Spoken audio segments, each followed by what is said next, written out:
everybody, welcome back to another video in our first unit on EDA. As you can tell from the title, the purpose of this video is to introduce you to something called seeded random numbers. So as a quick recap, I have NumPy already imported and I have RNG as a random number generator object. So it's an instantiation of this RNG object. So as we've seen before, what if I wanted to create, let's say, a length 10 NumPy array of integers from 0 to 7?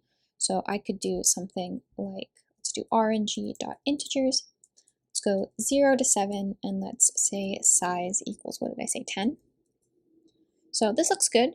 We can see here, I get the integer 0, there's 6, I'll never get 7 because it goes up to 7 but doesn't include it.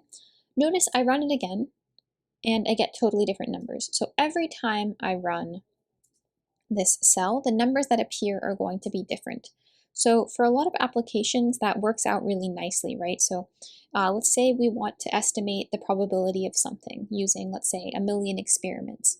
Well, if I call this 1,000,000 times, I can think of that as representing 1,000,000 different experiments if I set my problem up correctly. So that's one situation where it's good that these numbers are changing every time. But I'm sure you can imagine a couple situations where maybe you want the numbers to stay the same. So for instance, maybe you want to populate an array with random numbers, but once those random numbers are set, you want to be able to rely on what they are.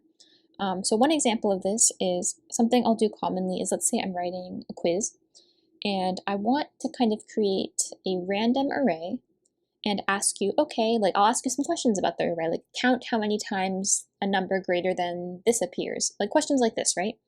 If you just generate a random array on your own computer, so for instance, even right now, if you run this code, you're going to get completely different numbers. Even if I do something like ARR equals, and I call ARR here,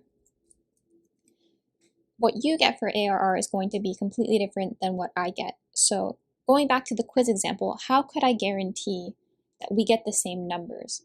And the way we do that is by using something called a seed. The way we specify it is when you're instantiating your random number generator object, what you do is you can pass a keyword seed, and then any integer you want, really. So I could even say something like 1, 2, 3, 4. I'm going to rerun this cell. And then now what happens is I'm able to get reproducible results. So as an example, I'm going to ignore these two cells here. And I'm going to create a new cell.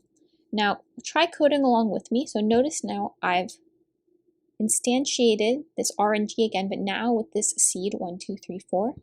I'm going to say rng.integers 0 to 7, size equals, let's say, 10. I'm going to run it. You should get exactly the same numbers on your screen as well. Now, that's super cool, but I want to give you a couple warnings about this. So if I run this cell again, notice I still run into the same issue of getting different numbers, right? Because what's happening with the seeded numbers is it basically tells me kind of, it's reproducible random numbers, but every time I call this cell, it's picking kind of the next, it's still generating the next random numbers, but it's following a certain pattern now.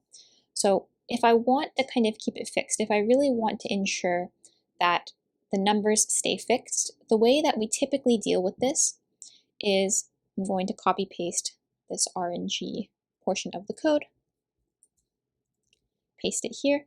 And the safest way to define these things is to say something like ARR and then define it in the same cell as RNG.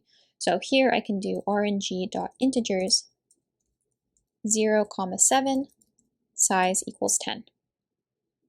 And then now if we take a look at ARR, these are the exact same numbers that we got when we first set the seed to 1, 2, 3, 4 and called ARR. So really short video. I just wanted to show you the basics of getting set up with seeded random numbers, explain a little bit of what they're about, what they're used for. In the next video, we'll actually put this to practice in a couple problems. So thanks for watching. I'll see you there.